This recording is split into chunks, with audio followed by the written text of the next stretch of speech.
Bien, hermanos, quiero que vayamos a la carta de Santiago, la que estamos estudiando.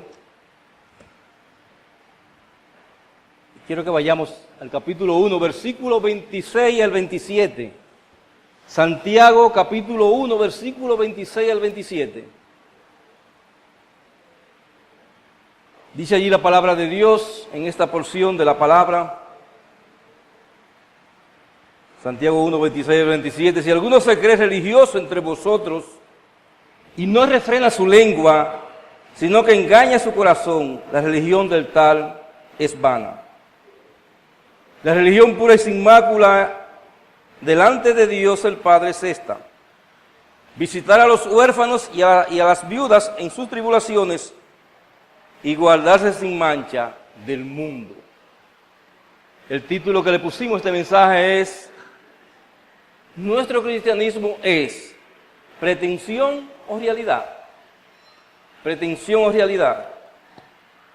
Es pretensión y no realidad cuando el apóstol Juan escribe en su segundo capítulo de su evangelio que aunque muchos decían haber creído en Cristo, Cristo no creía en ello. Y antes de orar, voy a leer una porción de Juan capítulo 2, versículo 23 al 25.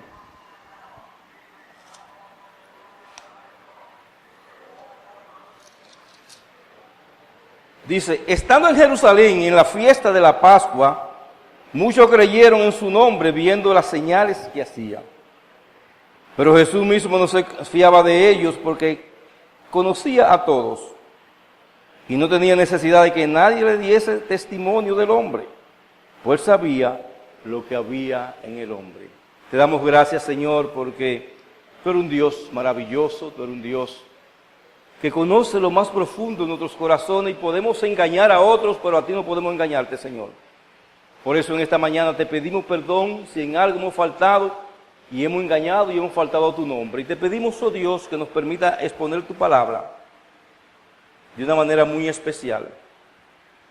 Te damos gracias, Señor, por las personas que están escuchando tu mensaje. Habla de sus corazones y a cada uno de nosotros también. Te lo pedimos en el nombre de Jesús. Amén. Es pretensión y no realidad lo que el Señor dijo del fariseo en Lucas capítulo 18, versículo 9 al 14. Aquí el Señor nos narra una historia de dos personas, un hiperreligioso que se creía justificado y un pecador. Dice la palabra de Dios en Lucas 18, 9 al 14: a uno que confiaba en sí mismo como justo y menospreciaba a los otros, dijo también esta parábola. Dos hombres subieron al templo a orar y uno era fariseo y el otro publicano. El fariseo, puesto en pie, oraba consigo mismo de esta manera: Dios, te doy gracias porque no soy como los otros hombres, ladrones, injustos, adúlteros, ni aun como este publicano que está aquí abajo. Ayuno 2 veces a la semana, doy diezmo de todo lo que gano. Oye, qué hombre más especial era este. A los ojos del mismo y de la sociedad, estos hombres son muy especiales, pero agrega la palabra de Dios lo siguiente: más el publicano, estando lejos, no quería ni alzar los ojos al cielo, sino que se golpeaba el pecho diciendo: Dios, sé propicio a mí, porque soy un pecador. Y esa es la actitud que Dios quiere en nuestros corazones, que reconozcamos nuestros pecados. Yo soy un pecador. Os digo, dice el Señor, que éste descendió a su casa justificado antes que el otro. Porque cualquiera que se enaltece será humillado, y el que se humilla será enaltecido. ¿Usted sabe qué dice el Señor a usted en esta mañana? Que si usted confiesa sus pecados delante de Dios y manifiesta que Cristo murió por sus pecados, sale de aquí justificado. Es pretensión y no realidad lo de aquellos que sin hacer la voluntad de Dios llamaban a Cristo Señor. Si vamos a Mateo capítulo 7, versículo 21, dice la palabra de Dios allí lo siguiente. Mateo 7, 21. No todo el que me dice Señor, Señor, entrará en el reino de los cielos, sino el que hace la voluntad de mi Padre que está en los cielos. Y aquí quiero decirle algo a las personas que nos visiten. Usted puede oír a muchas personas diciendo cosas de Dios, pero si no viven la vía de Dios, no le crean. Esa es la idea del texto. Muchos me dirán aquel día: Señor, Señor, no profetizamos en tu nombre y en tu nombre echamos fuera demonios y en tu nombre hicimos muchos milagros. Y entonces dice el Señor, a esos falsos les declararé, nunca os conocí, apartado de mí, hacedores de maldad. Qué fuerte eso, ¿eh? A una persona que vivía diciendo, Señor, Señor. Y usted ve a esa gente que viene con el Señor en la boca y tú le dices, pero tú no vives de la manera que tú dices que debe vivir, como dice el Señor. Mucho Señor. ¿Por qué, hermano? Porque profesión de fe y posesión de fe son dos cosas muy distintas. Yo puedo decir que hice profesión de fe, pero con mi vida yo tengo que demostrar esa posesión de esa fe en mi corazón. Y Santiago ha venido expresando el rol vital que tiene la palabra de Dios para que los hijos de Dios se comporten como verdaderos hijos de Dios. Fue por medio de la luz que imparte las Escrituras que vinimos a ser nuevas criaturas. Dice el versículo 18 lo siguiente: Él de su voluntad nos hizo nacer por la palabra de verdad. Y aquí quiero hacer un alto también. Nacemos por la predicación de la palabra, no porque yo me soñé ni que no. No, por la palabra de verdad, dice la palabra de Dios, para que seamos primicia de sus criaturas. Y es por esa misma escritura que podemos crecer y madurar espiritualmente. Fuera de la palabra de Dios no podemos crecer. Ante esa realidad, Santiago habló de la importancia de tener una actitud apropiada hacia la palabra de Dios. Necesitamos tener una actitud apropiada para recibir esa palabra en nuestros corazones. Versículos 19 y 20 del capítulo 1. Por esto, mis amados hermanos, todo hombre sea pronto para oír, tardo para hablar, tardo para airarse, porque en la ira del hombre no obra la justicia de Dios, por lo cual, desechando toda inmundicia y abundancia de malicia, recibí con mansedumbre la palabra implantada, la cual puede salvar vuestras almas. En otras palabras, no hay un chuipio en la mañana, mira lo que dice el pastor, no, es la palabra de Dios que está hablando en tu corazón. Y necesitamos una actitud apropiada para ponerla por obra también. Por eso dicen los versículos 22 al 25, pero sea hacedores de la palabra y no tan solamente oidores, engañados a vosotros mismos. Porque si alguno es oidor de la palabra, pero no hacedor de ella, este es semejante al hombre que considera en un espejo su rostro natural. Porque él se considera a sí mismo y se va y luego olvida cómo era. Mas el que mira atentamente en la perfecta ley, la ley de la libertad, y persevera en ella, no siendo oidor olvidadizo, sino hacedor de la obra, este será bienaventurado en lo que hace. Debemos evitar a toda costa ser oidores olvidadizos, sino que por el contrario, debe acompañarnos en ser un hacedor de la palabra de Dios. Nuestro deber es ser un hacedor de la palabra de Dios. Lo que Santiago hace en los versículos 26 y 27 es aplicar lo que nos acaba de enseñar en las sesiones anteriores. ¿A qué nos llevará a ser hacedores de la palabra de Dios? Y cuando nosotros seamos hacedores de la palabra de Dios, ¿qué va a pasar en nuestras vidas? Esa palabra nos va a conducir a vivir dando muestra tangible y práctica de la obediencia al Señor, que es donde se manifiesta la verdadera salvación. No hay otra manera. ¿De qué nos vale llamar al Señor Jesucristo si a la larga vamos a terminar haciendo lo que queremos? Tener a Dios en el corazón se deja ver en la forma que vivimos, cómo caminamos, cómo hablamos. Perdón. La pretensión de ser cristiano no nos salva. Inclusive el de venir a la iglesia un día no nos salva. Hay que ser verdadera y genuinamente cristiano. Y aquí vamos a ver el primer punto de nuestro mensaje en esta mañana. La posibilidad y el peligro de una falsa pretensión de creernos que somos cristianos. La posibilidad y el peligro de una falsa pretensión de creernos de que somos cristianos. Santiago capítulo 1, versículo 26. Si alguno se cree religioso entre vosotros y no refrena su lengua, sino que engaña su corazón, la religión del tal es vana. Y aquí vemos claramente dos cosas. Por un lado vemos que es posible creer algo que no se es. Y por otro lado vemos la utilidad o la lo inútil que es creernos esas cosas. Si alguno se cree religioso, dice el texto, Santiago está asumiendo que habían algunos de sus lectores que encajaban en esta descripción. El tipo de condición que aparece en el texto asume la realidad de su declaración. Era un pensamiento que albergaba en sus corazones, pero no era conforme a la realidad. Es triste, pero sucede con más frecuencia de lo que uno quisiera admitir, que muchos se creen que son cristianos y por su fruto muestra que no lo son. Por eso dice Proverbios capítulo 14, versículo 12, un texto conocido por todos. Hay camino que al hombre le parece derecho, pero su fin es camino de muerte. ¿Por qué? Porque anda en el camino equivocado, aún conforme a su religión. Todo es su opinión, su imaginación, sus pensamientos. Pero la realidad es otra. ¿Acaso es cierta la opinión de tanta gente que se cree cristiana? Si salimos a preguntar en este día por ahí, ¿tú eres cristiano? Mucha gente va a decir, sí, yo soy cristiano. Y leo la Biblia. Y nos creemos que Dios está dirigiendo nuestras vidas. Pero sabemos que por su fruto, por desobediencia a la palabra de Dios, no manifiestan a Cristo en sus vidas. Y las personas a las que Santiago estaba escribiendo formaban parte de una comunidad cristiana, de una iglesia. Se habían criado en el judaísmo, eran religiosos anteriormente, y ahora expresaban haberse convertido al cristianismo confesando a Jesucristo. Pero Santiago no está satisfecho. Su deseo no era meramente ver a un gran número de personas decir que era religiosa.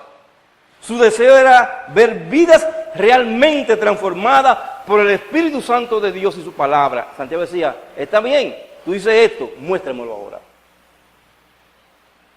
Según Santiago, lo importante no es ser religioso, lo importante no es decir yo soy de Iglesia Fundamento Bíblico, yo soy de la IBIS, yo soy de tal iglesia, no hermano, sino que de su religión, que mostramos que lo que decimos ser, lo somos. Las pretensiones de aquellos que no poseen la marca de ser hijo de Dios puede convencer a los demás. Mira cómo él va a la iglesia. Sí, pero no al Señor. El Señor sabe lo que hay en nuestros corazones. ¿Qué marcas caracterizan a los hijos de Dios? Las Escrituras ofrecen muchas. Incluso tenemos el hecho de que 2 de las epístolas del Nuevo Testamento fueran escritas con el propósito específico de poner a prueba la fe de sus lectores. Son esta carta que leemos, Santiago, y Primera de Juan.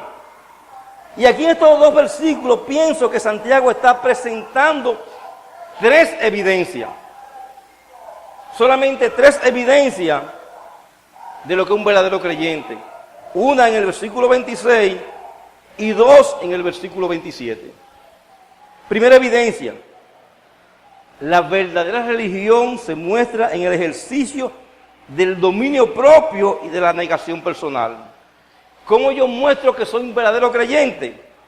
Ejercitando el dominio propio y la negación personal. Capítulo 3 de esta misma carta. Como decía Jerry Brice, lo bueno que tiene la Biblia es que se explica con la misma Biblia. Dice el versículo 1 al 12 lo siguiente. Hermanos míos, no hagáis maestros muchos de vosotros, sabiendo que recibiremos mayor condenación. Porque todos ofendemos muchas veces, y algunos nos ofenden en palabra, este varón perfecto, capaz de también de refrenar todo el cuerpo. Y aquí nosotros ponemos freno en la boca de los caballos para que no nos obedezcan, y dirigimos así todo su cuerpo. Mira también las naves, aunque tan grandes y llevadas de impetuosos vientos, son gobernadas por un pequeño timón por donde el que lo gobierna quiere. Así también la lengua es un miembro pequeño, pero se jacta de grandes cosas. He aquí, cuán grande bosque enciende un pequeño fuego. Y la lengua es un fuego, un mundo de maldad. La lengua está puesta entre nuestros miembros y contamina todo el cuerpo, e inflama la rueda de la creación, y ella misma es inflamada por el infierno. Porque toda naturaleza de bestias y de aves y de serpientes y de seres del mar se doma y ha sido domada por la naturaleza humana. Pero ningún hombre puede domar la lengua, y muchos políticos mucho menos, muchos evangélicos también, que es un mal que no puede ser refrenado, llena de veneno mortal. Con ella bendecimos a Dios y Padre, y con ella maldecimos a los hombres que están hechos a semejanza de Dios. De una misma boca proceden bendición y maldición. Hermanos míos, esto no debe ser así, dice Santiago. ¿Acaso alguna fuente hecha por una misma abertura, agua dulce y amarga? Hermanos míos, ¿puede acaso la higuera producir aceituna o la vigo? Así también ninguna fuente puede dar agua salada y dulce, dice el Señor. Y en el capítulo 4, versículo 11 al 12 dice: hermanos, no murmuréis los unos de los otros. El que murmura del hermano y juzga a su hermano, murmura de la ley y juzga la ley. Pero si tú juzgas la ley, no eres hacedor de la ley, sino juez. Uno solo es el dador de la ley. ¿Qué puede salvar y perder? Pero tú, ¿quién eres para juzgar a otro? En el versículo 26 se nos dice que el dominio propio es una parte vital e integral de la religión verdadera. De manera explícita, Santiago nos menciona el tema del control de la lengua, pero pienso que el punto práctico que está presentando, que evidentemente era un problema en la iglesia en ese tiempo, dentro de un grupo de personas de la iglesia les gustaba mucho hablar, pero es evidente que lo que está presentando no es más que un ejemplo del dominio propio que el cristiano está llamado a ejercitar en todas las facetas de su vida, no solamente en la lengua. El cristiano está llamado a tener dominio propio en todas partes de su vida. Las personas desenfrenadas no representan bien al cristianismo, hermano. La persona que vive en exceso muestra que hay algo más en el control de su corazón que no es el Señor. Y puede ser en el exceso del hablar. Por eso dice la palabra de Dios: en el mucho hablar no falta pecado. Cuando usted vive todo el tiempo, hay pecado. De alguien está usted hablando. Contra alguien está hablando, o algo quiere decir que no está bien. Hay un exceso en el tomar, en el comer, en las pasiones, en las compras. Hay gente cuando entra a un mall se pone loco y no pueden vivir sin un mall. En los entretenimientos. No olvidamos de Dios con nuestros entretenimientos, no importa cuál sea. Y esos son excesos, hermano, que desacreditan el cristianismo. Cuando yo dejo de servirle a Dios por estar metido en cosas que no glorifican a Dios, y aunque no son malas de por sí, como veremos más tarde, estamos desacreditando el cristianismo. Por eso dice el apóstol Pablo en 1 Corintios, en el capítulo 6, versículo 12, todas las cosas me son lícitas, y es verdad. Digo, estamos hablando de cosas serias, ¿no? El pecar no es lícito, más no todas me convienen. O sea, las cosas lícitas no me convienen todas. Todas las cosas me son lícitas, más yo no me dejaré dominar de ninguna. Hermano, ¿qué domina tu vida que no es conforme a la palabra de Dios? ¿Qué domina tu vida que no es conforme a la palabra de Dios? Examina eso. Por eso el apóstol Pablo decía: golpeo mi cuerpo y lo pongo en servidumbre, no sea que habiendo sido yo gerardo para otro, yo mismo por mis excesos, mi descontrol, venga a ser descalificado. Y Gálatas capítulo 5, versículo 23 nos dice que el dominio propio es parte del fruto del Espíritu. ¿De dónde brota esa disciplina sobre nuestro espíritu? ¿Es acaso una capacidad especial que algunos individuos han podido desarrollar en base de experiencia en la vida? No. Estamos hablando de algo que brota del interior y que es puesto allí por el Espíritu de Dios. Solamente el Espíritu de Dios puede controlar nuestros excesos, hermano. Es una marca de la obra de Dios en el corazón. No es el mero ejercicio externo de control personal que se manifiesta en abstinencia. Hay una motivación a guardarse para Dios que brota del corazón. Y esa motivación tiene que estar en todo lo verdadero cristiano. Tiene que haber una motivación real que brota del corazón de que nos estamos guardando para Dios. La razón del dominio propio no es la salud, hermano. Es Cristo. No es conveniencia. Es el reino de Dios. La razón de yo no beber No es porque me lo prohíban, no, es porque con ellos no glorifico a Cristo. La razón de no venir a la iglesia, no es porque los pastores, no, es porque con ellos, cuando me aparto de la comunión de los hermanos, no glorifico a Cristo.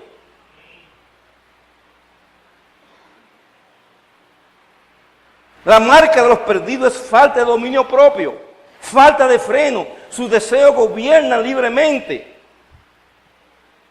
En una forma o de otra gobiernan su vida los deseos de la carne. Pero ¿quiénes son que se comportan así, hermano? Los que no son de Dios. Y tristemente nosotros nos dejamos llevar por ese camino muchas veces. ¿Quiénes son los que son así? Bueno, usted va a 2 de Timoteo, capítulo 3, versículo 1 en adelante, hasta el versículo 5 dice, 2 Timoteo, capítulo 3, 1 al 5. Pero debe saber esto, que en los últimos días vendrán tiempos difíciles. ¿Quién no está de acuerdo que estamos viviendo tiempos difíciles? Estamos viviendo tiempos difíciles. Porque los hombres serán amadores de sí mismos. Lo verá haciéndose cirugía plástica y haciéndose cosas que uno no pensaba que un hombre se iba a hacer. Sacarse las cejas y tantas cosas que yo veo que no son de hombre en estos días. Están preocupados por sí mismos más que por Dios. Avaros, jactanciosos, principalmente los políticos y algunos evangélicos también. Soberbios, blasfemos, desobedientes a los padres, ingratos, irreverentes, sin amor, implacables, calumniadores, desenfrenados, salvajes, aborrecedores de los buenos, traidores, impetuosos, envanecidos, amadores de los placeres en vez de ser amadores de Dios. Y le voy a decir una cosa, muchos de estos hombres tienen apariencia de piedad, dice la palabra de Dios. Pero habiendo negado su poder, el poder de Dios, a los tales, a esos hombres, hermano, debemos evitar. La negación o la autonegación es una marca vital del verdadero discípulo de Jesucristo. No nos ligamos con todo el mundo. Sí, nos ligamos para predicarle, para juntarnos, pero no para participar de sus malas obras. Por eso el Señor dice, este es sacrificio. No vamos a predicarle un evangelio que estén predicando por ahí. Ven a Cristo que te va. No. Mira lo que dice la palabra de Dios. Mateo 16, 24 al 25. Entonces Jesús dijo a sus discípulos, si alguno quiere venir en pos de mí, niéguese a sí mismo y tome su cruz y sígame. Porque todo aquel que quiera salvar su vida la perderá. Y todo aquel que pierda su vida por causa de mí la hallará. En otras palabras, nuestra vida real está en Cristo, no en el mundo. Y en Lucas capítulo 14, versículo 25 al 27, Lucas 14, 25 al 27, dice la palabra de Dios, grandes multitudes iban con él. Y eso vemos en el día de hoy, grandes multitudes que se cree que son de Cristo. Y volvió, se le dijo, si alguno viene a mí y no aborrece a su padre y a su madre, e hijos y hermanos y hermanas, y aún también su propia vida, no puede ser mi discípulo. Y el que no lleva su cruz y viene en pos de mí, no puede ser mi discípulo. Y muchos dijeron, no, así no. Así no, yo no quiero ser cristiano. Y así ven muchos también en la iglesia, no quieren ser cristianos. Pero en el grupo particular al que se está dirigiendo Santiago, el mal uso de la lengua era un problema prominente en esa iglesia. El verdadero estado de su alma evidenciaba por lo que hablaban y la forma que hablaban de la abundancia de lo que había en su corazón, porque la palabra de Dios dice, de la abundancia del corazón habla la boca. El uso de sus labios deja entredicho la religiosidad que profesan. Hermano, cuando Dios, y amigo que está aquí, cuando Dios hace una obra en el corazón de un pecador, una de las cosas que se produce es un cambio en su patrón de comunicación, habla diferente. Esa es una de las formas que manifestamos a Dios, nuestro hablar cambia. Aún en nuestra cultura chismosa. Y lo que nos está enseñando Santiago es que nosotros necesitamos tomar la rienda de la lengua. Esto no debe decir lo primero que se te ocurre, hermano, sino que las ordena que le debemos que deben pasar por el filtro de la voluntad de Dios. Debemos ordenar a la lengua que lo que vamos a decir tiene que pasar por el filtro de la voluntad de Dios. ¿Perjudica eso a alguien? El Señor no nos dio la lengua para mentir y engañar, ni para ofender y herir, ni para hablar mal de los jefes, ni para hablar mal de nadie, ni de la mujer, ni de nadie, ni para destruir reputaciones. Por eso el cristiano está supuesto a hablar con cuidado y precaución, y debe pensar antes de hablar. Aunque quien yo vaya a hablar me caiga mal. Le voy a decir una cosa, hermano. En el Señor nadie nos puede caer mal. Porque nosotros sí le caíamos mal al Señor y Dios nos perdonó. Por eso dice el Salmo 141, versículo 3. Pon guarda mi boca, oh Jehová, guarda la puerta de mis labios. Ustedes no se dan cuenta, hermano, que los dientes parecen las rejas de una cárcel. Es para que no salga tanto la lengua de ahí adentro. En el Salmo 39, versículo 1, dice allí el Señor al músico principal, a Jedutún, Salmo de David. Yo dije, atenderé mis caminos. ¿Para qué? Para no pecar con mi lengua. Guardaré mi boca con freno, en tanto que el impío esté delante de mí. No hablemos todo lo que se nos ocurre, hermano. Los impíos se gozan y se mofan y se burlan del cristiano cuando habla mucho. Por eso dice Santiago, la religión de eso que hablan mucho, la religión de tal es vana. Está desprovista de fuerza y de verdad. No tiene sentido ni propósito. Es inútil, dice Santiago. ¿Para qué sirve ese tipo de religión? Para nada. Es triste que el individuo esté autoengañado. Pero más triste todavía es que toda su religiosidad no sirve para nada. ¿Por qué? Porque lo que manifiesta con su lengua dice que no es creyente. Tal religión no lo llevará al cielo. No es una religión bíblica que transforma los corazones. Y eso es lo que Santiago quiere que aprendamos. Que entre uno de los excesos que hay en nuestras vidas, que debemos controlar, el hablar es uno de ellos. ¿Por qué? Porque si no, nuestra religión es vana, hermano. Y eso nos lleva a nuestro segundo punto final. La evidencia y demostración de la religión verdadera. Versículo 27 del capítulo 1. La religión pura y sin mácula delante de Dios el Padre es esta. Atiendan bien. Visitar a los huérfanos y a las viudas en sus tribulaciones y guardarse sin mancha en el mundo. La última parte la vamos a dejar para el próximo mensaje porque es bastante larga. Aunque voy a decir algo. Pero mire cuál es la religión limpia y sin mácula delante de Dios. Santiago no está tratando de resumir todo lo que es una verdadera vida de devoción a Dios o lo que eso implica. Hay muchas otras cosas en la palabra de Dios que son marcas de la religión verdadera. Lo que hace Santiago es seleccionar aquellos aspectos que sus lectores necesitaban más urgente. Y parece que al traer el Señor, por su Espíritu Santo, el estudio de esta carta a nuestra iglesia, parece que también es urgente entre nosotros. En ellos la verdadera transformación tenía que tocar necesariamente esas áreas. En contraste que ser no más que pretencioso, Santiago nos presenta que hay una religión verdadera, la que es pura y sin mácula delante de Dios, pero no se trata de una denominación cristiana en particular. Ese no es el punto aquí. Se trata de vidas que comprueben en el día a día que realmente viven para Dios con la conciencia de que están delante de la presencia de Dios. En la escuela dominical se hablaba de eso. Yo estoy todo el tiempo delante de la presencia. Dios sabe. Hermano, si estuviéramos conscientes de eso, fuera diferente en nuestra vida. Y le voy a decir una cosa, y esto a los hermanos de nuestra iglesia. La persona puede pertenecer a una iglesia que representa la doctrina bíblica con mucha precisión. Pero si su vida no armoniza con esa doctrina, en vano profesa tener fe.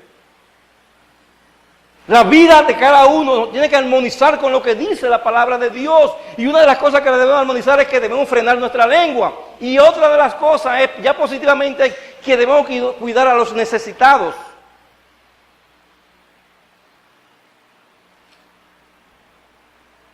Porque la verdadera religión, la que Dios muestra, la que Dios nuestro Padre acepta como pura y sin mancha, es muy diferente incluso a la que se vive muchas veces. Es una consecuencia de haber nacido de nuevo, hermano. Y como hemos dicho antes, es un nuevo nacimiento a la justicia a causa de nuestra adopción en la familia de Dios y nuestra unión con el Señor Jesucristo. Somos diferentes porque estamos unidos a Cristo, no al mundo.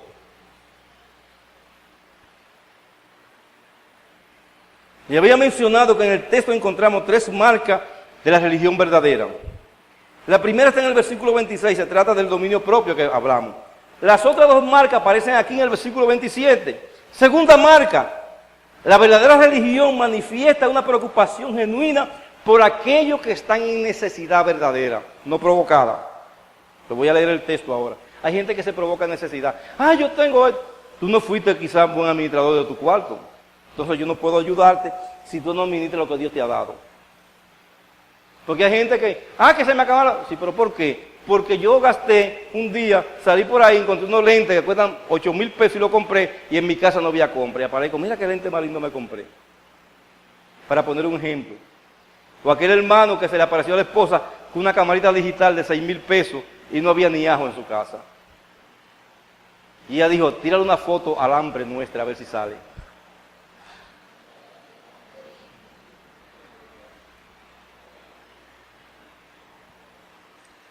Mira lo que dice el capítulo 2, versículo 1 al 13, lo que es la religión verdadera, del mismo Santiago.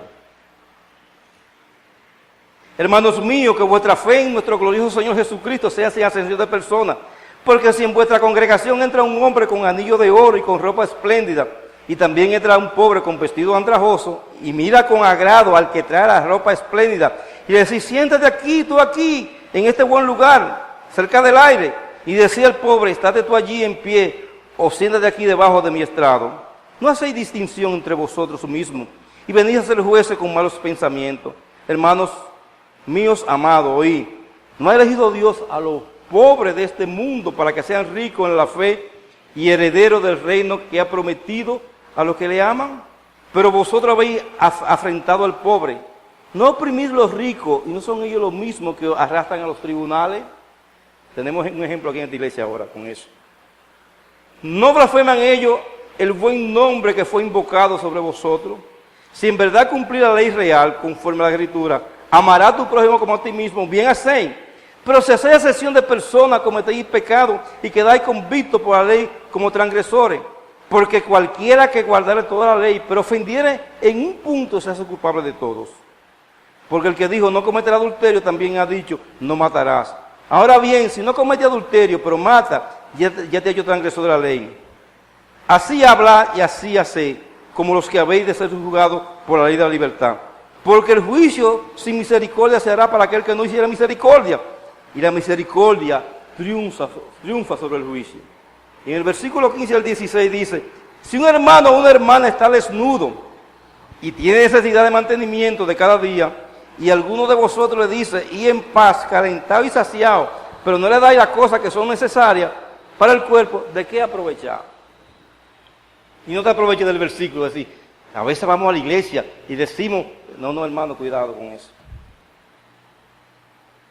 El cristianismo no nos enseña únicamente cómo podemos ser perdonados. Abarca un cambio de vida que incluye dar muerte al egoísmo y pensar más en los demás y actuar a favor de ellos.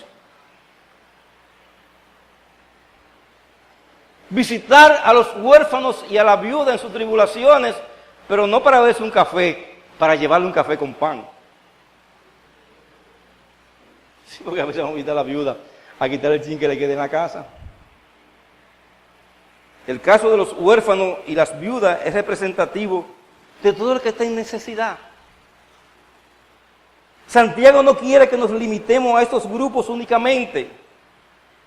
Está mencionando un caso práctico aquí. La realidad es que el espíritu cristiano se manifiesta por medio del amor, la compasión y la misericordia a todos aquellos que necesitan misericordia. Y una vez le pregunté al pastor Alocha, porque a los pastores le dicen, no, pero los pastores no tienen que ofrendar ni diezmar. Y yo le pregunté al pastor Aloy y me dijo, no, no es así. Los pastores tienen que diezmar, tienen que ofrendar y como todo hermano dar limosna. Limosna no de lo que sobra a los pobres, sino limosna para ayudar. Y me dijo, ¿y te va a ir bien si hace eso? Sí, yo creo que sí, que le va bien al que hace eso. No, tenemos que pensar en los pobres. Y le damos gracias al Señor que esta iglesia piensa en los pobres. Y no queremos mudarnos de otro lugar que no sea este lugar que es pobre. Y estamos gozosos sirviendo aquí al Señor. Pero aún eso no podemos engañarnos en lo que estamos haciendo porque podemos estar haciendo sin misericordia. Si profesamos adorar y servir a Dios, debemos imitar a Dios. ¿Y cómo es Dios? Un Dios misericordioso para todo. Lucas capítulo 6, versículo 36. Sé pues misericordioso como también vuestro Padre es misericordioso. Eso nos manda el Señor. En la limosna yo tengo problemas con algunas personas que piden limosna. Por ejemplo, hay una calle por ahí que hay un señor que pide limosna. Y mandaron una foto por Facebook los otros días que él está en el Monumento del Son. Un señor, a ese yo no le doy limosna. Entonces, a veces mi esposa me dice, yo tengo mi persona preferida para darle la limosna en la calle. Entonces hay gente que sabe que necesita. Pero debemos ser misericordiosos. Y a personas como eso que quieran engañar, predicar la palabra de Dios. Eso es lo que dice Deuteronomio capítulo 10, versículo 17. Deuteronomio 10, 17. Porque Jehová vuestro Dios es Dios de dioses y Señor de señores. Dios grande, poderoso y temible, que no hace excepción de personas, ni toma cohecho, que hace justicia al huérfano y a la viuda, que ama también al extranjero, dándole pan y vestido. Y en el Salmo 68, versículo 5 dice, Padre de huérfanos y defensor de viudas, es Dios en su santa morada. Dios hace habitar en familia a los desamparados, saca a los cautivos a prosperidad, mas los rebeldes habitarán en tierra seca. Hermano, Dios es misericordioso y nos muestra que nos parecemos a Él y manifestamos la verdadera religión cuando somos misericordiosos. Isaías 1, 16 al 18. El profeta Isaías dice en el capítulo 1, 16 al 18 lo siguiente. Lavaos y limpiaos, quitad la iniquidad de vuestras obras delante de mis ojos. Dejad de hacer lo malo, aprended a hacer el bien, buscar el juicio, rectitud al agraviado, hacer justicia al huérfano, amparar a la viuda. ¿Y qué dice el Señor? Venid luego, dice Jehová, y estemos a cuenta. Si vuestros pecados fueren como la grana, como la nieve serán emblanquecidos. Si fuesen rojos como el carmesí, vendrán a ser como blanca lana. No te ganaste el cielo con lo que diste, pero una manifestación de que tú tienes el cielo en tu corazón. Tienes el cielo en tu corazón. Los huérfanos y la viuda resumen algunas de las principales necesidades sociales del primer siglo cuando Juan escribió esto. ¿Por qué? Porque en aquellos tiempos no había seguro ni para la viuda ni había protección para los huérfanos. Ahora la pregunta es, ¿cuáles son las principales necesidades sociales en las que los cristianos tienen que comprometerse en estos tiempos? Ayudar a las jóvenes a que no caigan en la prostitución infantil. A los padres enseñarles una vida cristiana, a predicar el evangelio de Cristo, a llevar las ayudas necesarias, a educar, hermano, a esta nación para que no pasen toda esta barbaridad que están pasando. A llevar la palabra de Dios transformadora y ayudar a las viudas y a los necesitados en sus tiempos de tribulación. Tercera marca, con esto terminamos, más corta. La religión verdadera es antagónica a los valores e intereses mundanos. O los intereses del mundo, capítulo 4, versículo 4 dice, oh almas adúlteras, ¿no sabéis que la amistad del mundo es enemistad contra Dios? Cualquiera pues que quiera ser amigo del mundo se constituye en enemigo de Dios. Guardarse sin mancha en el mundo. Lo que Santiago nos está diciendo, hermano, es que el mundo ensucia. La mundanalidad ensucia.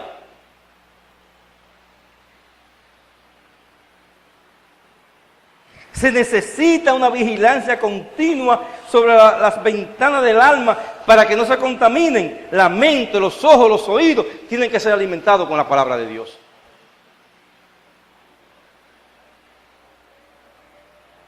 ¿Cuál es la religión verdadera?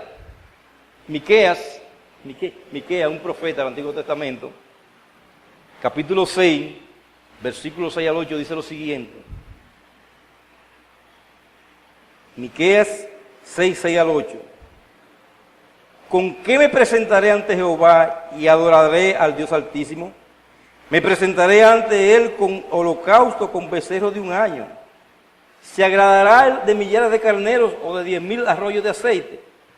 Daré mi primogénito por mi rebelión, el fruto de mis entrañas por el pecado de mi alma. Oh hombre, mira lo que Dios quiere de nosotros. Nada de eso. Él te ha declarado lo que es bueno. ¿Y qué pide Jehová de ti? ¿Qué pide el Señor de nosotros? Hacer justicia. Eso hay que enseñárselo a los jueces de este país, pero hacer justicia. Y a mucha gente en el contexto nuestro. Y amar misericordia y humillarte ante tu Dios. 3 cosas quiere el Señor de nosotros. Hacer justicia, amar misericordia. Porque el amor no se hace, el amor se practica. La misericordia se practica. Y vivir humillado delante de Dios reconociendo que somos pecadores. Eso es lo que Dios quiere de nosotros. Esa es la verdadera religión. Eso es lo que muestra la transformación real de tu vida.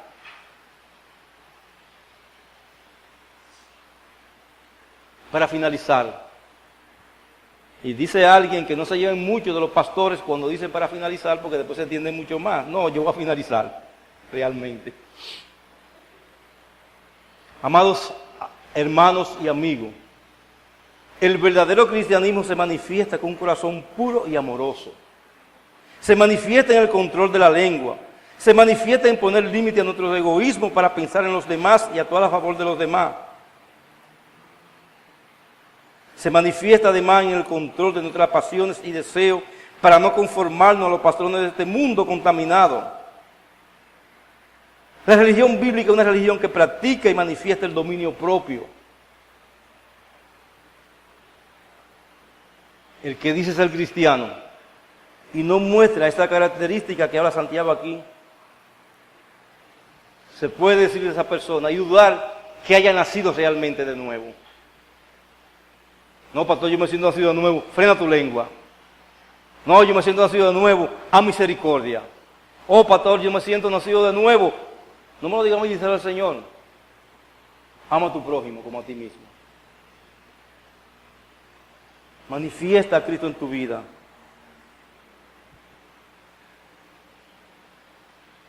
Pregunta antes de salir, el título que dije al principio. Pregúntate antes de salir de aquí. ¿Mi cristianismo es pretensión o realidad? ¿Yo pretendo mostrar que soy cristiano o realmente soy cristiano? Con mi lucha y mis problemas. Pero estoy mostrando realmente que soy cristiano. ¿Qué vida tú estás viviendo? Hermano, y le voy a decir algo a los jóvenes aquí también. Con mucho amor. Y hay un grupo de jóvenes que está subiendo que es excelente. Y le damos la gloria a Dios por eso. Pero cuando hablen con los más viejos, háganlo con respeto y amor. Refiéranse a ellos, respeten las canas, respeten las arrugas que son muchas veces de muchos años de trabajo y de sufrimiento. Respeten a los ancianos que están en esta iglesia. Yo estoy joven, soy cana. Yo soy más viejo de todo, hermano. Tengamos cuidado como hablamos de los ancianos. Aquí hay personas, para mí, yo no la adoro porque solamente adoramos a Dios, pero sí la respeto y la venero por sus años de consistencia, permanencia y de amor para esta iglesia. Respetemos eso. Jóvenes, dirijámonos con amor a los más ancianos de esta iglesia. manifestemos cariños hacia ellos. Dice por ahí, yo lo he dicho otras veces, que usted no va a encontrar nunca un joven maduro ni un viejo contento. Alegren la vida de los ancianos y las ancianas de esta iglesia con su comportamiento. Y a ti que no tienes a Cristo en esta mañana y quiere evidenciarlo en tu vida, no puedes hacerlo sin venir a Cristo. Confesar tu pecado y decir, Señor, transforma mi vida. Ayúdame, Señor, y glorifícate en mi vida. Vamos a orar.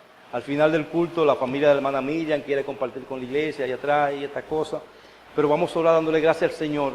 Medita en esta palabra, hermano. Y medita dónde debemos crecer para que nuestra vida sea transformada. Te damos gracias, Señor, porque hemos podido levantar nuestros corazones, nuestras manos a tu presencia en esta mañana. Hemos escuchado, hemos visto personas atentas a tu palabra, que esa palabra llegue a sus corazones y sean transformados, Señor. Te pedimos, oh Dios, que tú bendiga, Padre, tu predicación. Y no a nosotros, a ti sea la gloria, Señor, por todo lo que hacemos aquí. Bendice tu iglesia, Señor. Derrama tu Espíritu Santo en todos nosotros y que podamos manifestar la paz y la gracia de Cristo en nuestros corazones. Te lo pedimos, Señor, en el nombre de Jesús.